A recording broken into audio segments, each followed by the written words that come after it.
Voy a hablar del keynesianismo, del sistema económico keynesiano. Voy a intentar que nos metamos en la cabeza de Keynes para entender cómo pensaba y cómo relacionaba las distintas variables del sistema económico, y posteriormente, claro, le vamos a dar, o simultáneamente le vamos a dar refutación. Como decía Gabriel, el sistema económico keynesiano, bueno, me voy a ceñir sobre todo porque Keynes hay muchos. No pensaba lo mismo en el 14 que en el 36 y luego en el 44 tampoco. Entonces me voy a ceñir a lo que realmente ha triunfado, que es la teoría general, la obra cumbre o más influyente de Keynes, que la publica en el 36, en plena Gran Depresión. Y muchas de las cosas, de las teorías que desarrolla, se pueden comprender mejor situándonos en ese contexto. Hoy lo tenemos fácil porque tenemos una situación relativamente parecida, con lo cual no nos costará demasiado ponernos en situación.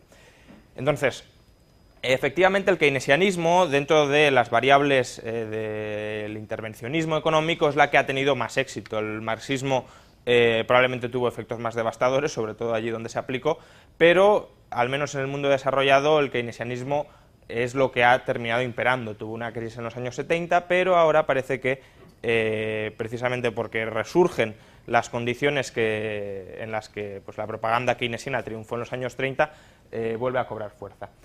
Entonces, básicamente, la tesis central de la teoría general, es decir, lo que intenta demostrar Keynes a lo largo de todo el libro, es que a largo plazo las economías capitalistas tienden a funcionar por debajo de su potencial o de su capacidad máxima. Y al funcionar por debajo de su capacidad máxima, dejan a una parte de los recursos sin empleo. Y aquí, bueno, podríamos entroncar, ya iremos viendo, no lo comentaré en exceso porque no es el objeto de la charla, pero iremos viendo que tiene ciertos paralelismos con el marxismo y con las ideologías de nueva izquierda. En este caso, pues vemos que deja a un ejército de trabajadores o a un ejército de marginados, ¿no?, que no pueden encontrar ocupación porque el sistema capitalista es incapaz de darles empleo. Entonces, la hipótesis de partida que ahora vamos a criticar, bueno, vamos a explicar y luego a criticar de Keynes, es que oferta no es igual a demanda. Toda la tradición de pensamiento liberal que nos ha expuesto Gabriel, sobre todo pues el representante más claro de esto fue Jean-Baptiste Say, lo que venían a decir es que oferta y demanda eran lo mismo. Es decir, que dependía del ángulo en que lo miráramos, teníamos demanda o teníamos oferta. Quien saca o quien vende su automóvil, no vende su automóvil únicamente para deshacerse de él, sino porque quiere acceder a otros bienes al mercado. Por tanto, la oferta del automóvil equivale a una demanda de ese señor por otra serie de bienes, ¿no? Pues se quiere comprar un televisor, un vestido, comida, etc. Keynes, ahora veremos cómo, separa de manera bastante drástica la oferta de la demanda. Y a partir de esa separación, en buena medida artificial, pues construye toda su teoría general. La oferta agregada vendrá a ser lo que hemos producido, lo que podemos producir, no se sabe muy bien en qué condiciones, y la demanda agregada es algo así como el deseo que tenemos de gastar. Con lo cual, contrapone la capacidad productiva con las ansias que tenemos de aprovechar de alguna manera u otra, en consumo o en inversión, esa capacidad productiva. El problema que ve Keynes es que si la demanda agregada, o la demanda, ahora lo veremos, es inferior a la oferta, es decir, si queremos consumir menos de lo que podemos, o queremos gastar más que consumir, si queremos gastar menos de lo que podemos producir, la producción se tenderá a reducir al nivel de gasto. Con lo cual, si las ansias por gastar son muy pocas, pues tendremos parte de la capacidad productiva desocupada, desempleada, sin darle un uso. Tendremos capacidad productiva ociosa. Con lo cual, la manera que tendrá Keynes de propugnar el pleno empleo de los recursos será promoviendo incrementos en la demanda. Lo que tirará de la economía, del carro de la economía, será el gasto, la demanda. Cuanto más queramos consumir o más queramos invertir, más produciremos, y por tanto más ocupación a más trabajadores daremos y más ricos seremos. No es tanto, y aquí ya empezamos a ver pues algunos giros que se producen con respecto al planteamiento clásico. En el planteamiento clásico, las sociedades ricas eran las que tenían mayor capacidad para producir. Adam Smith, en La riqueza de las naciones, explica cómo pues la acumulación de capital, la división del trabajo, permiten que una sociedad produzca más, y cuanto más puede producir una sociedad, más rica es. Keynes lo que se plantea es, no es más rica la sociedad que puede producir más, sino la que quiere gastar más. Con lo cual, pasa el peso de la política económica no a lo que hoy se llaman políticas de oferta, de reformas estructurales que permitan liberalizar los mercados y mejorar la coordinación, incrementar el ahorro, etcétera, es decir, mejorar nuestra capacidad productiva, sino simplemente políticas de despilfarro, de demanda. Vale, entonces, la demanda, ya lo veremos, se divide en consumo y en inversión. Entonces, Keynes dedica el libro tercero de la teoría general a estudiar cómo se comporta el consumo. Ya veremos que, bueno, toma unas hipótesis bastante discutibles, y sobre todo el libro cuarto, que es el libro central de la teoría general, estudia la inversión, y ya veremos que para Keynes la inversión es tremendamente volátil y que a largo plazo tenderá a situarse por debajo del nivel que asegura el pleno empleo. Es decir, para Keynes las economías capitalistas tienen un consumo más o menos estable, tendiente a decrecer, y como no querrán invertir tanto como se hace necesario para dar empleo a todos los trabajadores, estarán siempre por debajo de su capacidad productiva. Y eso lo estudiaremos en el libro cuarto. Bueno, no hace falta, pero vamos, básicamente las ideas de Keynes, esta separación entre la oferta y la demanda, se han popularizado luego con la llamada cruz keynesiana. ¿Qué es la cruz keynesiana? Bueno, hasta Keynes todo el mundo hubiese dicho que oferta y demanda coincidían en esta línea verde. Es decir, demanda y oferta eran iguales. Eso no significa, ahora lo comentaré, que no pueda haber excesos de producción individual. Por ejemplo, pues hemos producido más coches de los que se van a vender. Ahí lo que tenemos, ya lo veremos, es un exceso de oferta de automóviles y un defecto de oferta de otros productos alternativos que se quieren producir. Por tanto, no tenemos un exceso agregado de oferta, tenemos un exceso particular de oferta. Pero a largo plazo, o en equilibrio, si lo queremos ver así, oferta y demanda son obviamente iguales porque todos hacen compatibles sus planes entre sí. Pero Keynes nos dice que esta línea de la oferta es la oferta agregada, que viene a ser algo así, ya digo, como la capacidad que tiene una economía para producir. Y estas líneas serían la demanda agregada. Con lo cual, cuanto más demandemos, es decir, cuanto más hacia arriba esté la línea de demanda agregada, la recta de demanda agregada, en un punto superior cortaremos a la oferta agregada y más produciremos. El incremento de la producción, él lo llama demanda efectiva, lo podemos llamar producto, renta, como lo queramos ver. Cuanto más demandemos, más produciremos, más ricos seremos. Pero ya digo que realmente la concepción clásica o tradicional, que sería la línea que ha marcado Gabriel, oferta y demanda vendrían a ser lo mismo. Vale, entonces, la charla, ahí pongo 4, pero son 5, la dedicaremos a comentar 5 proposiciones básicas del sistema keynesiano que iremos refutando una a una. La primera es esta que os digo, y que ahora la desarrollaré un poco más, de que la oferta agregada no es igual a la demanda agregada. Keynes dice efectivamente eso, que hay una diferencia entre oferta agregada y demanda agregada. La segunda proposición básica del keynesianismo es que el ahorro agregado no supone un límite a la inversión. Para Keynes, ya lo veremos, el ahorro es un residuo, se determina una vez hayamos demandado. Cuanto más demandemos, más ricos seremos, y cuanto más ricos seremos, más renta tenemos para ahorrar. Por tanto, el ahorro se determina después de que se ha determinado la renta. Una vez ya hemos producido, se equilibra ahorro e inversión, porque si queremos consumir o gastar, mejor dicho, si queremos gastar más, seremos más ricos, tendremos más renta y podremos ahorrar una mayor cantidad de esa renta. Luego, la economía clásica también había alabado. A clásica no me refiero a pues, la escuela clásica, sino insisto, a la línea de tradición que ha apuntado Gabriel, que hoy identificaríamos con la escuela austríaca, pero que ya tiene claramente sus antecedentes. La economía clásica o tradicional había alabado las virtudes del ahorro. ¿Por qué? Porque el ahorro permitía incrementar la inversión, y incrementar la inversión permitía incrementar la dotación de capital de una sociedad, y cuanto más capitalizada estuviera una sociedad, más rica y más productiva era. Keynes no solo dice que el ahorro agregado no es un límite para la inversión agregada, sino que el ahorro individual es nocivo para la sociedad. Es decir, está, digamos, derrumbando todas las proposiciones básicas de la economía que había recibido. ¿Qué es lo que se vino a conocer como la paradoja del ahorro? Que bueno, no es que se la invente Keynes, ya tiene sus antecedentes, pero es de los que más la populariza.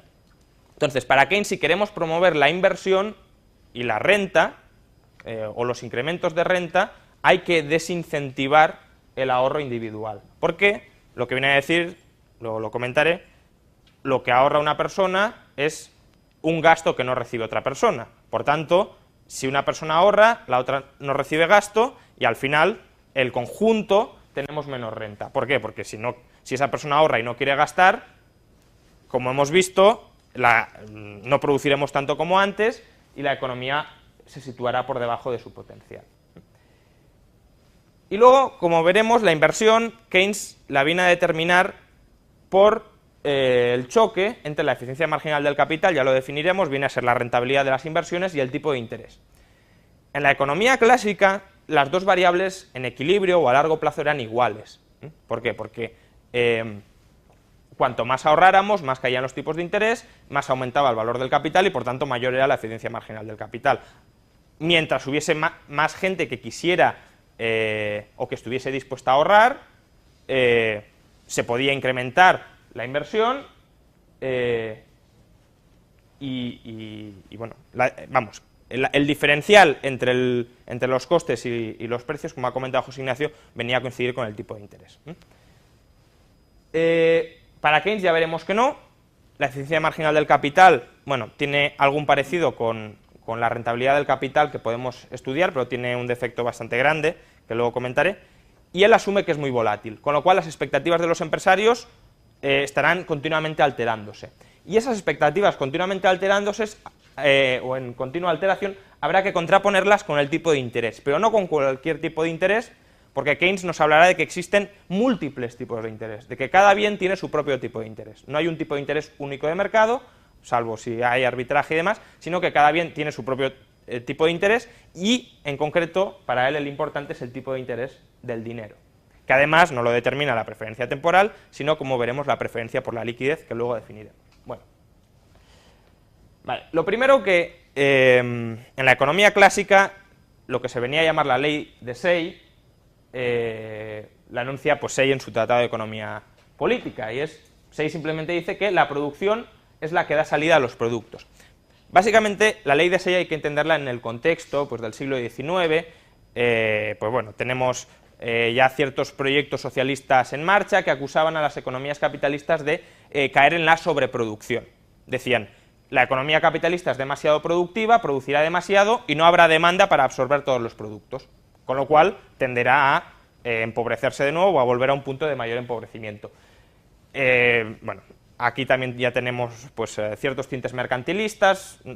Pues, ¿por qué no había suficiente capacidad para absorber toda la nueva producción? Porque no había suficiente dinero, con lo cual había que incrementar la cantidad de dinero para que ese exceso de producción que se iba creando pues tuviera salida en el mercado. Y Say a esto responde de manera sencilla, dice, no, es que cuanto más producimos, mayor capacidad tenemos para comprar. ¿Por qué? Porque en última instancia los productos se compran con productos, por tanto, si todos tenemos más productos, todos podemos demandar más. Por tanto, no es que tengamos por un lado separado el exceso de producción y por otro la demanda, es que la demanda aumenta conforme somos más ricos para ofrecer algo a cambio. Y otra formulación de la ley de Say que plantea el propio Say es que la demanda de productos en general es tanto más viva cuanto más activa es la producción. Básicamente que todos demandamos más cuanto más capacidad tenemos para demandar. Entonces, lo que decía antes, la ley de Say no niega que a corto plazo, Say no lo negó nunca, puedan haber excesos en industrias particulares. Pues un empresario que produce más de la cuenta y luego no lo puede vender, pues tiene que liquidar. Pero en lo que nos tenemos que fijar es que no es que haya un exceso agregado de productos, sino que ese empresario ha producido más de un bien y como ha retenido factores productivos, ha utilizado trabajadores, capital, materias primas, etcétera, para producir ese bien, no se han producido otros bienes que estaban demandando los consumidores. Por tanto, tenemos un exceso de producción en concreto, automóviles, y un defecto de producción de productos alternativos. Por tanto, no hay una sobreproducción agregada. Hay una mala producción o unos errores en la producción. Pero a largo plazo esto se tiende a corregir. ¿Por qué? Porque el empresario que ha producido de más liquida, pues corta parte de la empresa, traslada los factores productivos a otras líneas productivas y se produce aquello de lo que había defecto. Pero fijámonos cómo enuncias Keynes muy tramposamente la ley de Keynes. Keynes lo que viene a decir es que Say dijo lo que no dijo en ningún momento, y es que la oferta crea su propia demanda, o que todos los costes de la producción, de forma directa o indirecta, acaban gastándose en adquirir esa misma producción. Esto Say no lo dijo. Say no dijo que si yo saco a vender un coche en el mercado automáticamente se venda. Esto es obviamente un disparate, como todos podemos comprender. Lo que Say dijo, insisto, es que si todos producimos más, todos podemos comprar más. Que por tanto no nos hemos de preocupar de que la sociedad se enriquezca porque no va a tener salida a los productos, porque es que precisamente por enriquecerse puede comprar más productos, puede hacer más intercambios. Entonces, bueno, básicamente, si alguien produce una determinada mercancía, llamémosle X, los consumidores tienen tres opciones: o comprarla, porque es la que satisface sus necesidades, o comprar otra alternativa, es decir, esta no me gusta, compro otra, o pueden decidir atesorar el oro. Es decir, no hay nada en el mercado que me satisface, por tanto me quedo con mi dinero en casa, no compro nada, y ustedes, empresarios, no es que no quiero que produzcan, es que quiero que produzcan otras cosas. Entonces, lo que tienen es que reorganizarse, tienen que reestructurarse. ¿Por qué? Porque no hay nada que a mí me satisface. Podía suceder que el consumidor, pues efectivamente no quisiera comprar nada ahora y lo quisiera comprar más tarde. La economía clásica veía el atesoramiento de dinero como una parte del ahorro. Decía, bueno, pues si un señor no quiere gastar ahora, ese oro lo puede prestar a otro señor para que produzca los bienes que va a demandar en el futuro. Le va a trasladar poder adquisitivo para que contrate trabajadores, compre bienes de capital, materias primas, etcétera, y produzca, pues al cabo de 2 o 3 años, el producto que los consumidores van a demandar. Por tanto, también veía el ajuste como bastante automático, es decir, si la gente no quería comprar bienes de consumo, ahorraba, y ese ahorro se trasladaba en forma de bienes de inversión, que al cabo de unos años aumentaría la provisión de bienes de consumo que se quieren consumir. Pero Keynes considera que hay problemas insalvables de coordinación entre el ahorro y la inversión. Viene a decir, ahorro e inversión no tienen nada que ver, lo cual es un poco excesivo, porque el señor que ahorra no es el mismo que invierte. Es decir, si yo me abstengo de consumir, estoy ahorrando, pero obviamente yo no estoy invirtiendo eso y no voy a obtener una rentabilidad por meter el dinero debajo del colchón. Por tanto, las decisiones de ahorrar y de invertir las toman gente diferente y se mueven por criterios diferentes. Por tanto, piensa que ya sería casualidad que todo el poder adquisitivo que la gente ahorrara luego fuese poder adquisitivo que otra gente decide destinar a producir. Pero es que aún así, incluso introduciendo el atesoramiento en sentido estricto, es decir, meter el dinero debajo del colchón y no prestárselo a nadie para que emprenda algún proyecto de inversión, no es cierto que la oferta agregada pueda ser distinto de la demanda agregada, porque, y esto lo supo ver el padre de John Stuart Mill, que ya pues en el siglo XVIII ya escribió una refutación 2 siglos y pico antes de la contestación que Keynes daría a la ley de Say, y es que cuando se habla de sobreproducción o de exceso de producción, nunca se habla de un exceso de producción de todas las mercancías, sino que se habla de exceso de producción de todas las mercancías con respecto al oro. Por tanto, cuando tenemos una sobreproducción, lo que estamos diciendo es que tenemos una demanda excesiva de oro, y lo que falta es precisamente oro. Porque sería absurdo decir que todo se sobreproduce con respecto a todo. Siempre es sobreproducción con respecto a algo que se está infraproduciendo. Y en este caso es el oro. Ya veremos que Keynes da alguna explicación un tanto peregrina de por qué no se puede producir oro. Pero bueno, básicamente el exceso de ofertas de mercancías se corresponde con un exceso de demanda de oro, que lo que vendrá a significar es que existe un insuficiente dinero en circulación, la sociedad necesita más dinero, ya veremos los motivos, o más frecuentemente que faltan otros bienes que son más valiosos que el dinero. Lo que os decía antes de que se ha sobreproducido una línea productiva y se ha infraproducido otra, y eso se refleja en el atesoramiento de los agentes. Como nadie quiere ni invertir ni consumir, lo que está mandando es el mensaje de produzcan otras cosas, porque si no, ya lo veremos, el señor que está demandando dinero dejaría de trabajar y dejaría de ofrecer sus servicios al mercado.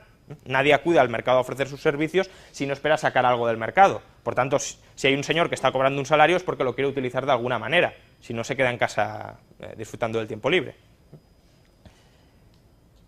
Vale, entonces, para Keynes, y este es al final, cuando lo separas todo, pues es el gran obstáculo que ve Keynes al ajuste de todo el mercado, el atesoramiento es el gran problema del mercado. Porque Keynes considera que quien atesora no está demandando nada del mercado, y por tanto que el poder adquisitivo y la coordinación, por tanto, entre los agentes, de alguna manera se empantana cuando los agentes atesoran. Y porque los agentes atesoran, pues no es posible lograr el pleno empleo de los recursos productivos. De alguna manera es como si el dinero que se atesora, ese poder adquisitivo se queda resguardado y no se puede utilizar para contratar trabajadores, adquirir pues, factores productivos en general, etc. Entonces, la explicación que da Keynes, en el fondo, a que existan recursos ociosos, factores productivos que no se están empleando, es que la gente, ya lo veremos, atesora.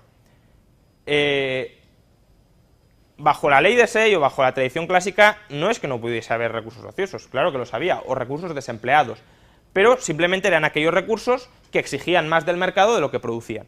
Pues, un trabajador que solo puede encontrar trabajo para producir productos de bajo valor añadido, y dice, yo no estoy dispuesto a estar empleado por menos de 10.000 euros al mes.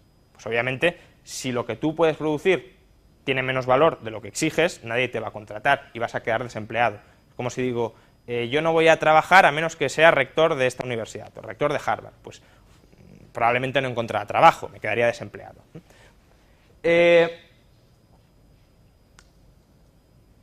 Pero estos recursos ociosos, este desempleo, que es la explicación clásica que los economistas daban a por qué había paro, pues porque los trabajadores exigían un salario superior al valor de lo que estaban produciendo, para Keynes esto no es recursos ociosos en su nomenclatura, porque, y esto tiene toda la razón Keynes, ¿no? Dice, yo no voy a considerar que porque pudiéramos trabajar 18 horas al día, si trabajamos 10, estamos trabajando por debajo de nuestro potencial. Simplemente es que preferimos más el tiempo libre que lo que no estamos siendo empleados. Lo que Keynes llama recursos ociosos es todo aquel paro que no existiría si aumentáramos la demanda agregada. Es decir, todos aquellos recursos que se quedan ociosos porque, luego lo veremos, deberían haberse dirigido a producir dinero, pero como el dinero para Keynes no se puede producir, se quedan desempleados. Pero bueno, volvemos a lo que comentaba antes. Quien ofrece algo al mercado, es decir, quien está demandando dinero del mercado, quien vende sus mercancías para cobrar en dinero, quien vende su fuerza laboral o alquila su fuerza laboral para cobrar un salario, es porque quiere hacer algún uso con ese dinero. Hoy, mañana o pasado, pero en algún momento lo quiere utilizar.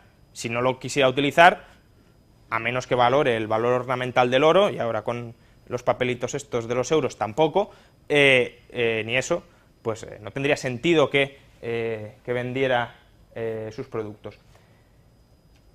Entonces, lo que deberíamos estudiar los economistas es por qué los agentes prefieren atesorar en lugar de gastar, y qué reacción se espera del sistema económico cuando hay un incremento del atesoramiento, y eso es lo que vamos a ver. En parte ya os lo he anticipado, bueno, ya os lo he dicho, que vamos, básicamente es a o producir dinero o producir otros bienes distintos de los que se están produciendo, pero para Keynes, ya os digo, esto no tenía, no equivalía a la demanda de nada, era una demanda estéril y que por tanto restaba potencial a la economía. Bueno.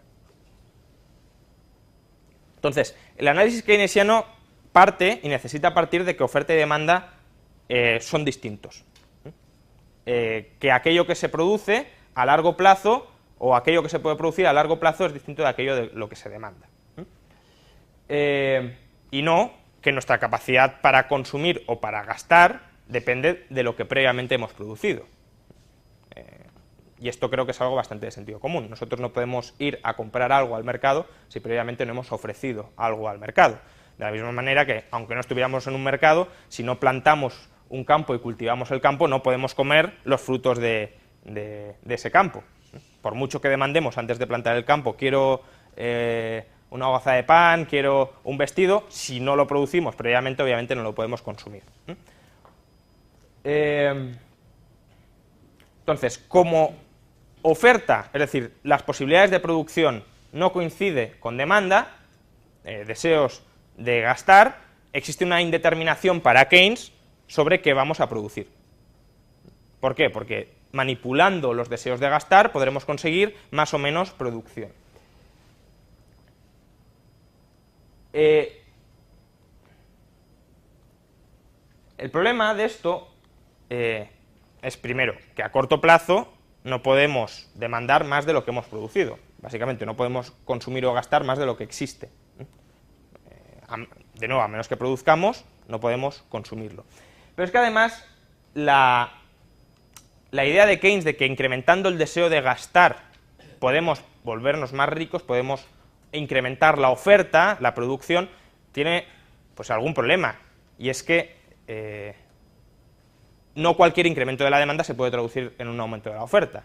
Por ejemplo, si tenemos la estructura productiva de España adaptada para producir pisos, si la gente quiere consumir más DVDs pues en la economía española, no podemos automáticamente pasar de producir pisos a pasar de producir DVDs. Es decir, la estructura productiva tal como la concibe Keynes es absolutamente maleable.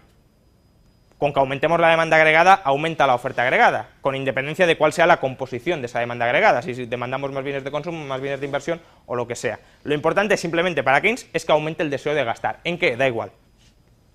¿Por qué? Porque la oferta responderá, aunque la oferta no esté capacitada a corto plazo para responder. Incluso, ya digo, dentro de los propios planteamientos keynesianos, aceptando la división entre oferta y demanda agregada. De hecho, sería lógico, ya que Keynes ridiculiza a Say diciendo que su ley establece que la oferta crea su propia demanda, decir que la ley de Keynes, y esto sí tendría más sentido dentro del marco keynesiano, es que para Keynes la demanda crea su propia oferta, incluso a corto plazo, que podemos consumir incluso aquello que no hemos producido. Vale, entonces, la idea de Keynes, es decir, la teoría general se puede estudiar o se pueden encontrar tanto una teoría del estancamiento capitalista a largo plazo, una teoría de que la economía capitalista a largo plazo no funciona, como una teoría del ciclo, de por qué tenemos oscilaciones periódicas. Entonces, la idea de Keynes es que a largo plazo las economías capitalistas no podrán ser capaces de adaptarse o de sobrevivir sin un Estado fuerte, porque, como ahora veremos, él cree que de la renta cada vez consumiremos una cantidad menor. Es decir, que si la renta aumenta en 100, no consumiremos las 100 adicionales, sino a lo mejor 90, 80, 70, y que cada vez el aumento será más pequeño. Con lo cual, si cada vez de la renta consumimos menos, para que ese nivel de renta se mantenga, tendremos que invertir más. Porque ya digo, la renta se puede mantener si el deseo de gastar, que es consumo e inversión, se mantiene. Y si cada vez consumimos menos, solo podremos mantener ese nivel de renta y, por tanto, la ocupación que va asociada a ese nivel de renta si invertimos más. Con lo cual, conforme vaya creciendo la economía irá siendo cada vez más dependiente de la inversión. Pero ya veremos que para Keynes la inversión es muy volátil. Y como la inversión es muy volátil, bueno, no solo es muy volátil, sino que además a largo plazo tiende a ser insuficiente. Y por eso, esto lo explicaré cuando analicemos la inversión, por eso Keynes propondrá que entre el Estado, que se ponga a invertir en obra pública, etcétera, para compensar la insuficiente demanda o la insuficiente inversión del sector privado. Entonces, básicamente, que si la gente no consume o invierte toda su renta, los empresarios tenderán a producir menos de lo que pueden producir. Esa es la división que establece Keynes entre oferta agregada y demanda agregada, básicamente. Aquí tenemos un determinado número de trabajadores. Aquí tenemos la oferta agregada que se puede llegar a producir y aquí la demanda agregada, que como veréis es la suma del consumo agregado y de la inversión agregada. Bueno, asumiendo que los consumidores quieren consumir un 70% de su renta, es decir, un 70% de la oferta agregada que se puede lograr, fijaos, a niveles muy bajos de producción, la demanda agregada supera la oferta agregada. ¿Por qué? Porque la gente quiere invertir mucho y además consume una parte apreciable. Por tanto, la demanda es mayor que la oferta, 550 mayor que 250, con lo cual los empresarios tratarán de producir más. ¿Hasta qué punto tratarán de producir más? Hasta que la oferta agregada sea igual a la demanda agregada, que será contratando a 250 trabajadores. En este caso, la renta es de 1.250, como se consume el 70% y se invierte una cantidad fija de 375, oferta y demanda agregada coinciden. Pero ¿qué pasaría para Keynes si queremos contratar a más trabajadores para incrementar aún más la oferta agregada? Pues que como el consumo no aumentará lo suficiente y la inversión más o menos se mantiene fija, la demanda agregada será inferior a la oferta agregada, con lo cual volveremos al nivel de 250. Por tanto, si digamos el pleno empleo de los factores productivos sería contratar a 500 trabajadores, esa economía, con esta estructura, será incapaz de contratar a 500 trabajadores, porque cuando contrata a más de 250 se está demandando menos, se está gastando menos de lo que se está produciendo. Por tanto, quedarían productos invendidos, etc. Vale. Entonces, para comprender el libro segundo de la teoría general, Keynes lo dedica a definir qué entiende él por renta, por ahorro, por inversión, etcétera, que será básico para entender qué entiende por consumo, por propensión a consumir y cómo se determina la inversión. Vale, entonces, antes de ver qué entiende Keynes por renta, es importante que nos demos, porque vamos, Keynes comete un error a todas luces descomunal desde un punto de vista contable, y por tanto conviene que antes tengamos claro cuál es ese concepto contable. Bueno, básicamente cuando no tenemos bienes de capital fijos a más de un año, es decir, bienes de capital duradero, los beneficios netos de una empresa, ¿cómo se determinan? Pues ingresos menos gastos. Todos los gastos se reponen durante el año. Si tenemos 2.000 de ingresos y 1.200 de gastos, pues los beneficios netos serán de 800. ¿Qué pasa? Que cuando introducimos bienes de capital que tienen una duración o que en la empresa están presentes durante más de un año, podríamos imputar todo el coste de ese bien de capital en un mismo ejercicio. Pero claro, si lo vamos a utilizar durante distintos años, lo lógico, o una posibilidad, es que repartamos ese coste entre los distintos ejercicios. Y así surgen las amortizaciones.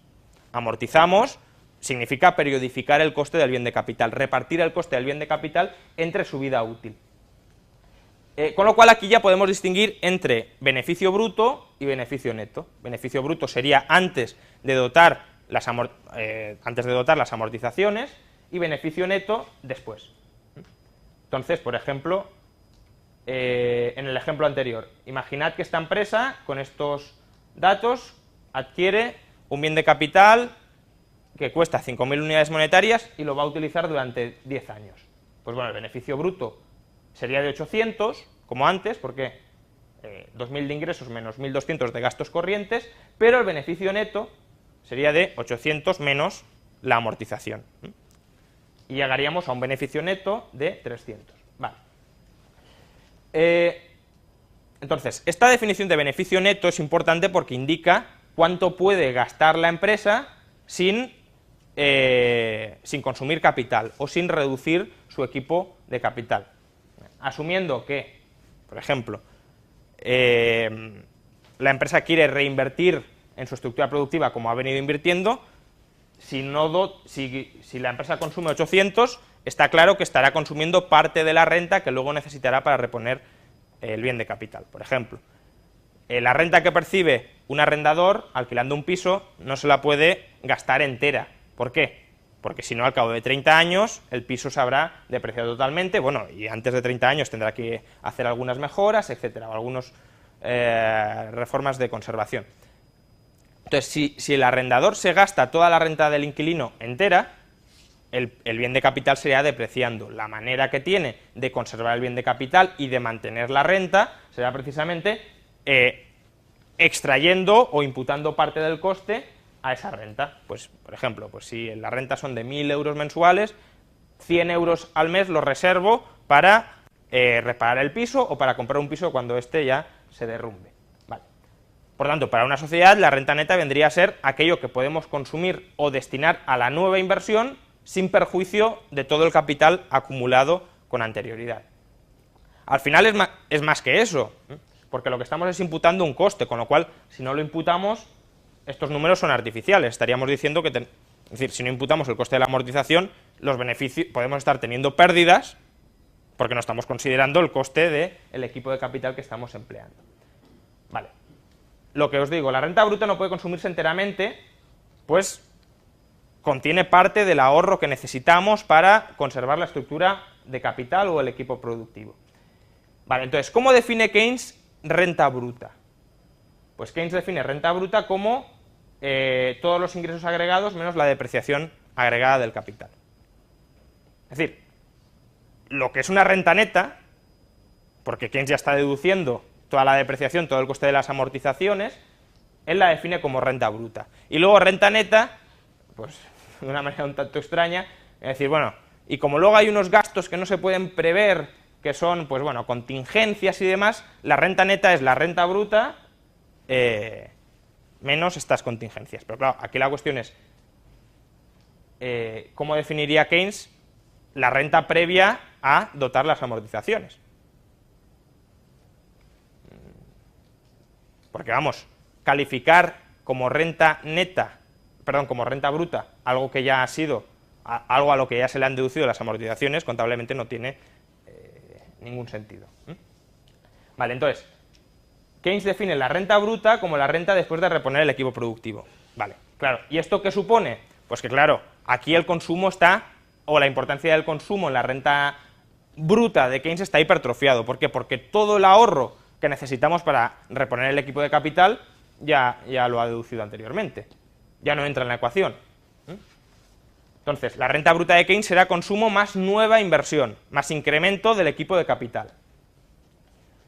Con lo cual, claro, Keynes tiene un sesgo antiahorro. ¿Por qué? Porque la parte más importante de su renta bruta, de la producción y de lo que tirará de la economía, para él será el consumo. Por ejemplo, en una empresa, imaginad que pues tiene unos ingresos de 5.000, unos gastos de 3.000 y tiene que dotar una amortización de 1.000. Con lo cual nos quedará una renta neta de 1.000.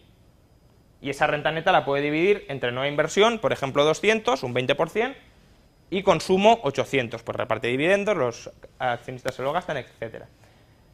Para Keynes la renta bruta, es decir, lo que nosotros llamamos renta neta, para Keynes sería la renta bruta.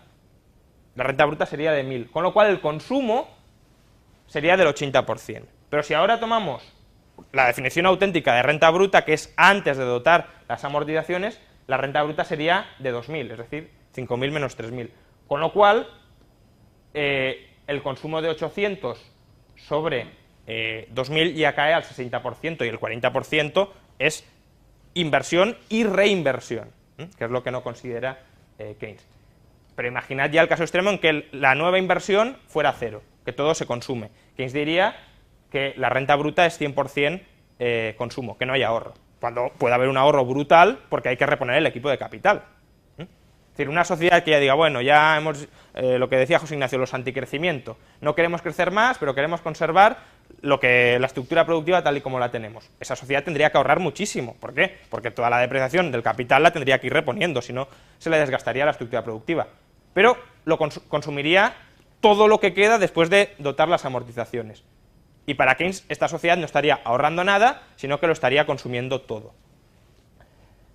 Y desde luego, cuanto más capitalizada, cuanto más capital tenga una sociedad, mayor sea la diferencia entre la definición de Keynes de renta bruta y de renta neta, porque mayor sea la importancia de las amortizaciones. Con lo cual, claro,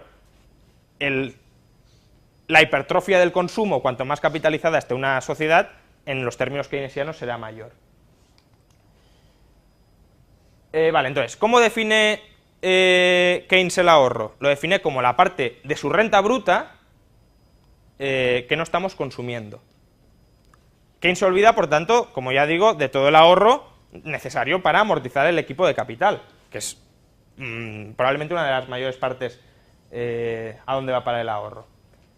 Por tanto, se elimina de un plumazo, ya digo, todo este esfuerzo. Por cierto, esto hoy sigue vigente, este error metodológico serio, con algunos matices distintos, en las magnitudes agregadas de, por ejemplo, Producto Interior Bruto. Se llama Producto Interior Bruto, pero no es bruto, es neto.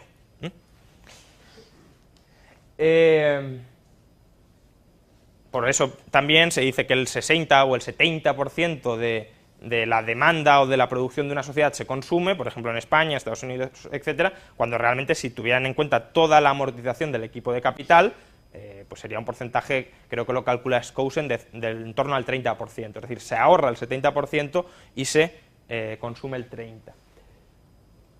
Vale, entonces, con estas definiciones, el ahorro pasa a ser un residuo. ¿Qué es el ahorro? La parte que no se consume. Con lo cual, fijaos qué fácil tiene Keynes para crear de la nada ahorro. Si definimos la renta bruta como consumo más inversión, por ejemplo, 800 más 200, el ahorro será 1000, que es la renta bruta, menos el consumo. 1000 menos 800. Con lo cual, ahorro e inversión siempre son iguales. ¿Por qué? Renta bruta igual consumo más inversión, ahorro igual renta bruta menos consumo. Por tanto, es una igualdad matemática. Y si aquí simplemente decimos, pues, ¿qué pasaría si la inversión aumenta a 400? Pues la renta bruta pasará a ser 1200, con lo cual el ahorro, como es lo que queda después de haber consumido, pues será 1200 menos 800, 400. Cuanto más invirtamos para Keynes, más estamos ahorrando. Y por tanto, el ahorro no supone ningún límite a la inversión. Podemos invertir todo lo que queramos, dentro de ciertos límites, cuando ya estén plenamente ocupados los factores productivos ya no, pero bueno, dentro de ciertos límites, mientras haya factores ociosos, luego criticaré esto, podemos invertir todo lo que queramos porque esa nueva inversión generará automáticamente el ahorro que necesitamos para financiarlo. ¿Por qué? Porque incrementa la renta y como la parte de la renta que no se consume es el ahorro, ya lo tiene encajado. Entonces, realmente deberíamos definir ahorro, y así era pues, bueno, no he leído a Turgot, pero me imagino que sí, Gabriel dice que tiene fuertes conexiones con von Baber, pues von Baber lo definía así y me imagino que Turgot de una manera parecida.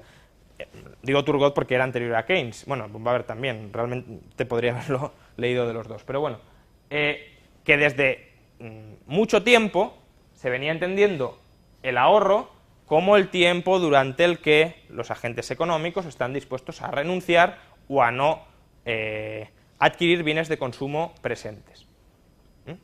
Entonces, el ahorro es un tiempo determinado, es un periodo de tiempo determinado. Durante 5 años aceptamos consumir menos de lo que veníamos consumiendo. Y la inversión es todo el tiempo y los recursos que dedicamos a garantizar nuestra provisión de bienes de consumo futuros. Con lo cual, con estas definiciones, es evidente que la trampa y el razonamiento circular que hace Keynes no tiene cabida. ¿Por qué? Porque si dedicamos más tiempo a garantizar nuestra provisión de bienes futuros sin haber antes renunciado a ese tiempo durante el cual estamos dispuestos a esperar hasta que lleguen los bienes futuros, es evidente que nos toparemos con un problema, y es que habremos preparado o habremos empezado a preparar demasiado el equipo de capital para producir mucho al cabo de un tiempo, pero no estamos dispuestos a esperar tanto.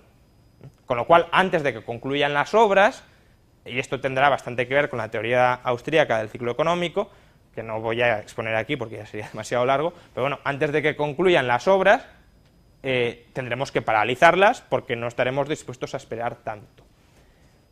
Esto es importante, fijaos que para Keynes todos los problemas en economía surgen porque el ahorro es superior a la inversión, con lo cual se iguala ahorro e inversión a la baja. Si el ahorro supera la inversión, como no hay gasto, decrece la renta, y como decrece la renta, después decrece el ahorro. Para la escuela austríaca es justo lo contrario, invertimos más de lo que hemos ahorrado, por tanto, ahí está el problema. Keynes no veía que pudiese haber ningún problema por invertir más de lo que se ahorraba, y todos los problemas los veía por ahorrar más de lo que se invertía. Vale, entonces, con esta definición está claro que cuando se toman decisiones, y al menos a largo plazo, pues el tiempo durante el cual nos garantizamos la provisión de bienes futuros será igual al tiempo al que estamos renunciando a producir esos bienes presentes. Y eso se garantiza a través de, bueno, los precios de los bienes presentes en términos de bienes futuros, que son los tipos de interés. Entonces, el tipo de interés es el mecanismo que permite que los que están renunciando a consumir se coordinen con los que están garantizando la provisión de bienes de consumo futuros.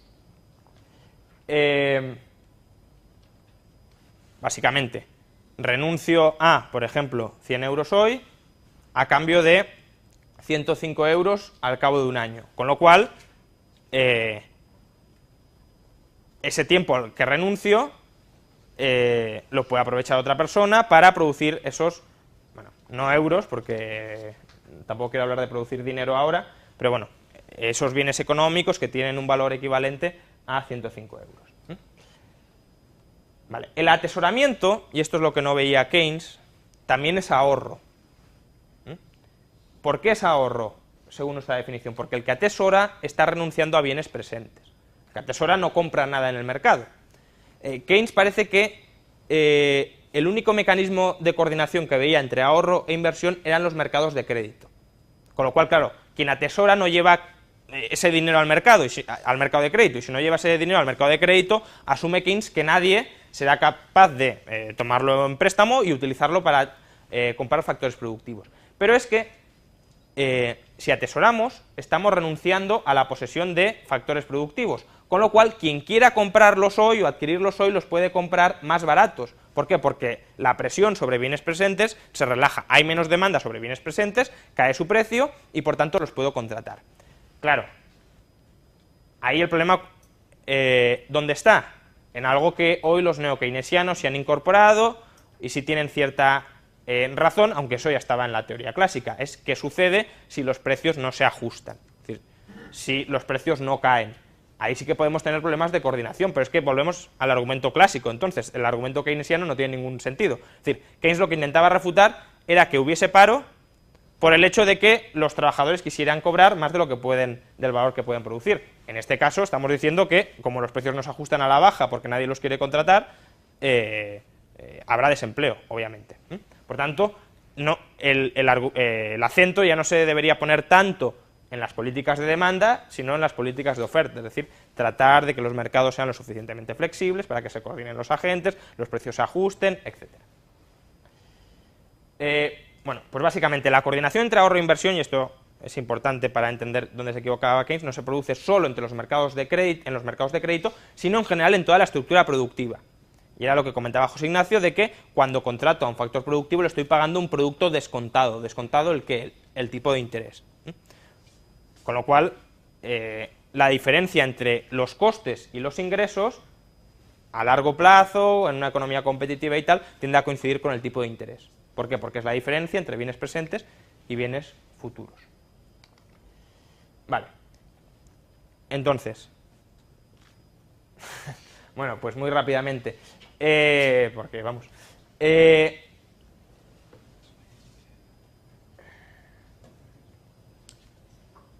bueno, básicamente, otra de las trampas que utiliza Keynes es sostener que los incrementos del ahorro individual reducen el ahorro agregado.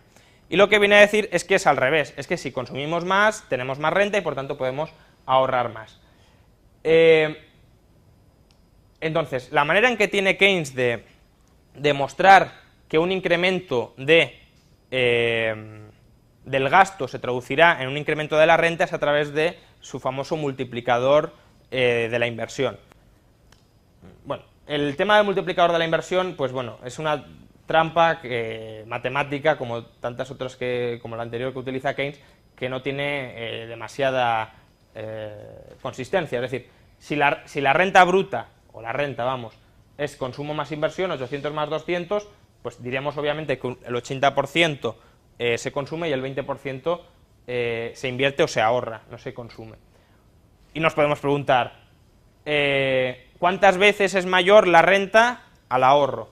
Y ya hemos visto que ese cuántas veces es mayor la renta al ahorro viene viciado porque además nos está contemplando el ahorro de las amortizaciones. Pero bueno, Pues básicamente diremos 1000 entre 200 es 5 veces mayor. Entonces, Keynes asume, por tanto, si la inversión, si la renta es 5 veces mayor que la inversión, si yo incremento en una unidad la inversión, se me multiplica automáticamente por 5.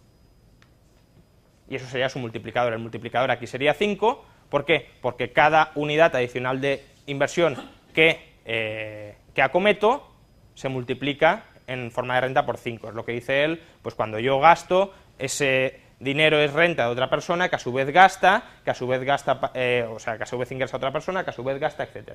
Bueno, pues es simplemente esto. Todo el misterio que tiene el multiplicador keynesiano es considerar que la renta se multiplicará por 5, o por el múltiplo que sea, si aumentamos la inversión.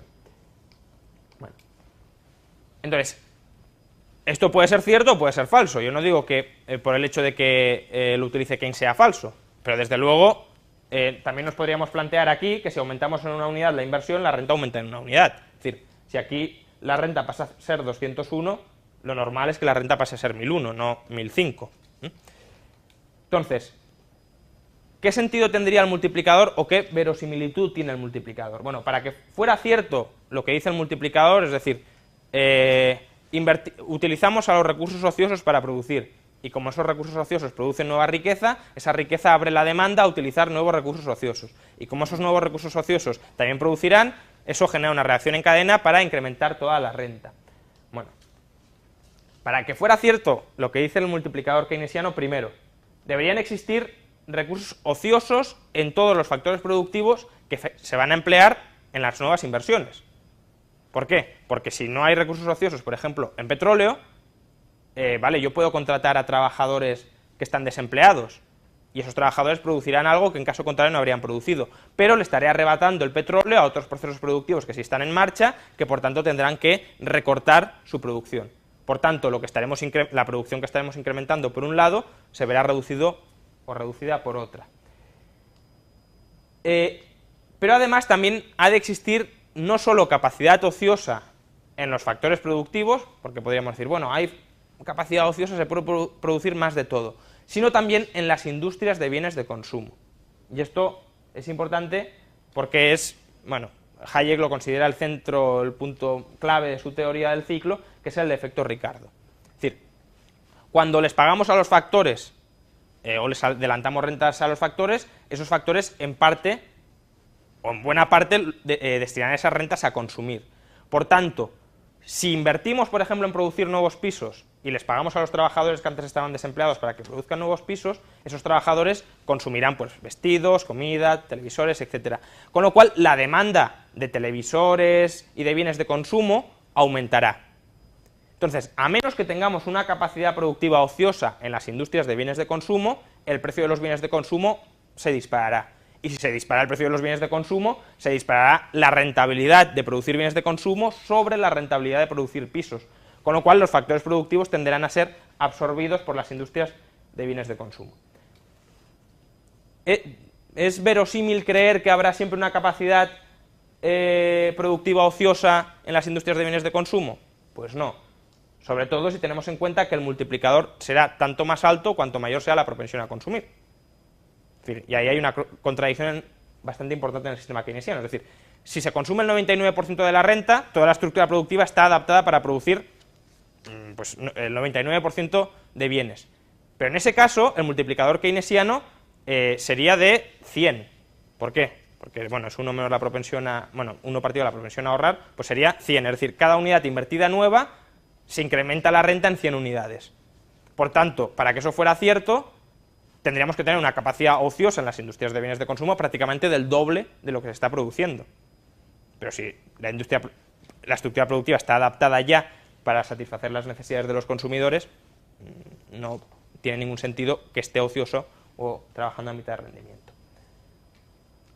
Entonces, realmente los recursos o los factores productivos están ociosos porque, como comentaba al principio, el coste de oportunidad de emplear a los trabajadores es superior a el valor que están produciendo. Por tanto, una política de demanda destinada a colocar a esos trabajadores lo que ocasionará serán pérdidas, es decir, les estaremos dando más rentas para que es decir, estarán produciendo algo o estarán mandando algo al mercado que tiene menos valor que lo que están retirando del mercado. ¿Por qué? Porque su coste de oportunidad es superior a lo que producen. Bueno.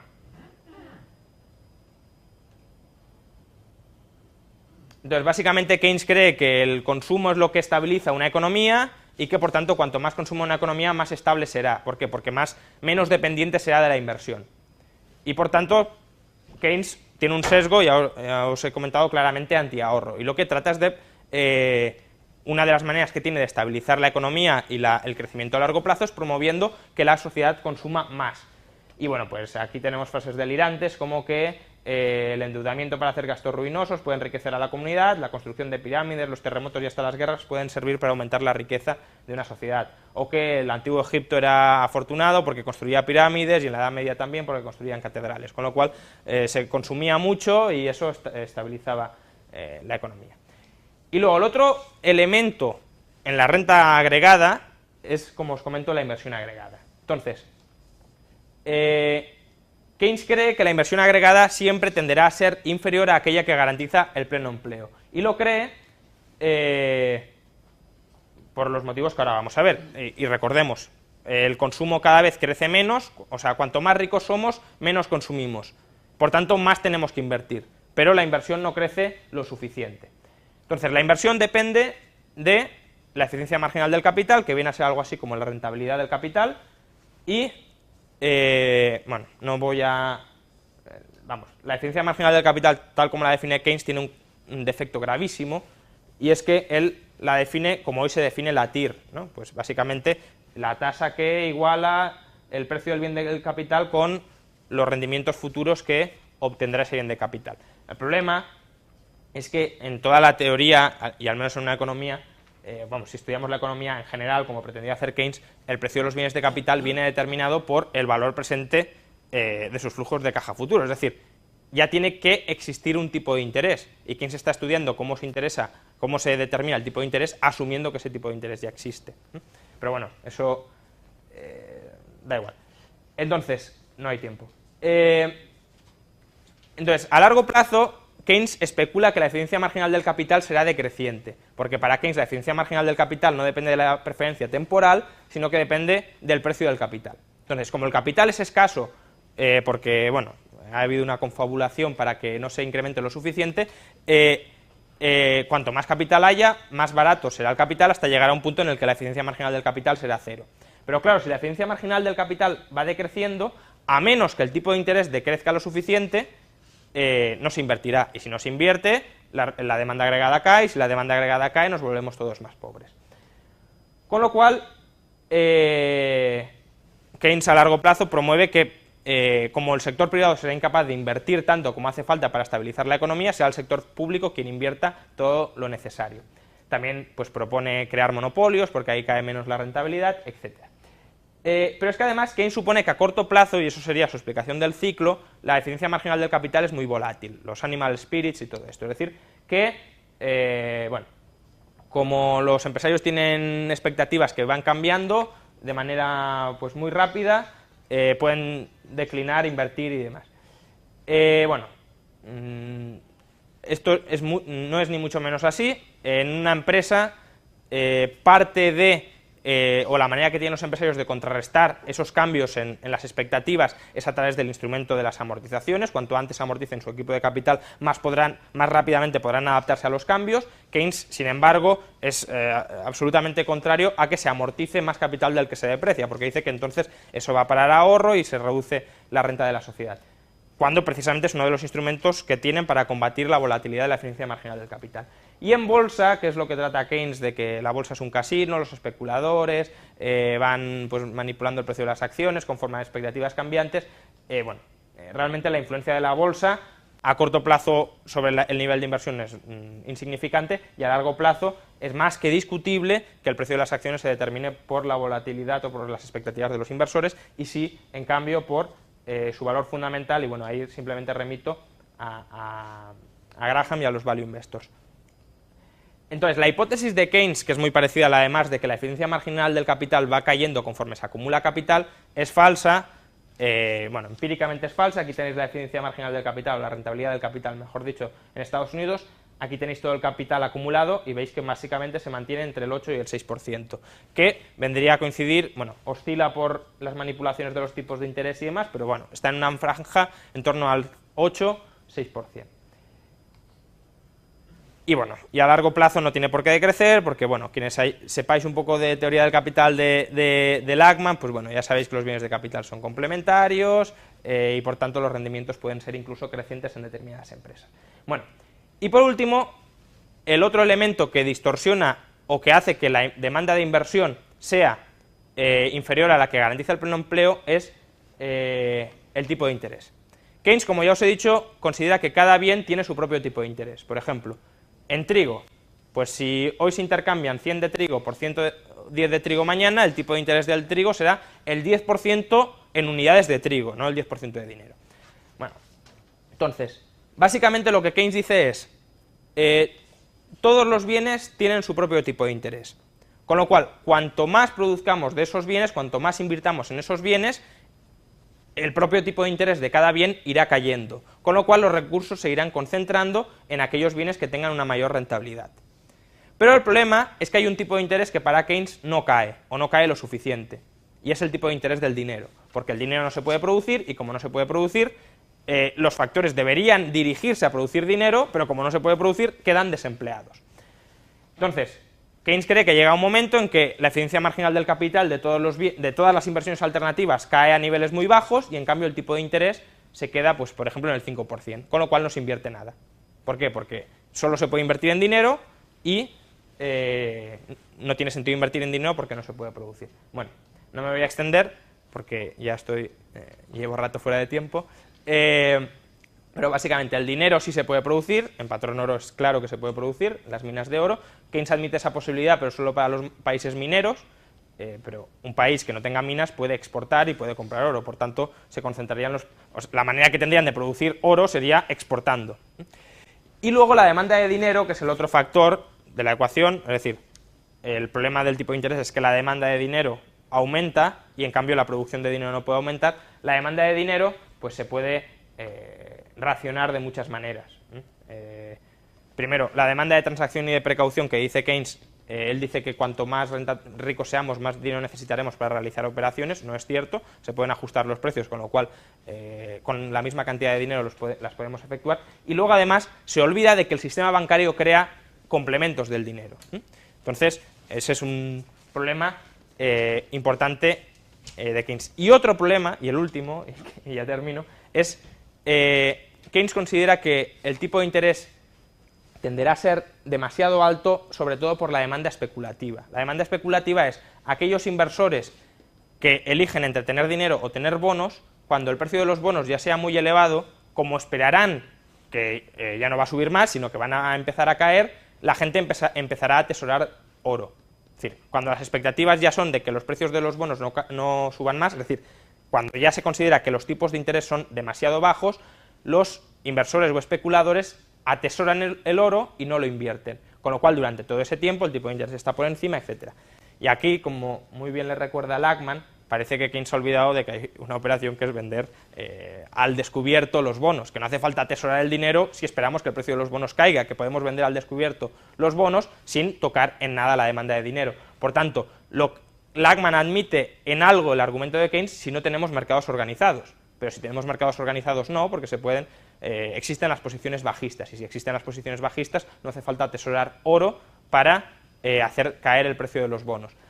Y casualmente Keynes centra su argumento y sus críticas en las volatilidades en los mercados organizados, cuando en realidad en todo caso debería centrarse en los otros. Entonces, bueno, el dinero puede producirse y la demanda se puede ajustar. El tipo de interés, por tanto, sigue siendo el precio de los bienes presentes en términos de bienes futuros. Y lo que dice Keynes de que si producimos muchos bienes de capital el tipo de interés llegará a desaparecer no tiene ningún sentido.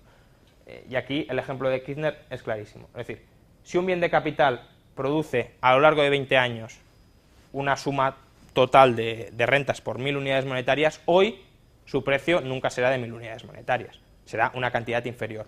Y esa diferencia entre el precio actual y la suma de las rentas futuras es lo que tiene que explicar la teoría del interés. Por muchos bienes de capital que haya, siempre se pagará menos por los bienes de capital que por la suma de las rentas que irán produciendo a lo largo del tiempo. Por tanto, el tipo de interés no depende de la preferencia por la liquidez, sino que depende de la preferencia temporal. Y eso es todo.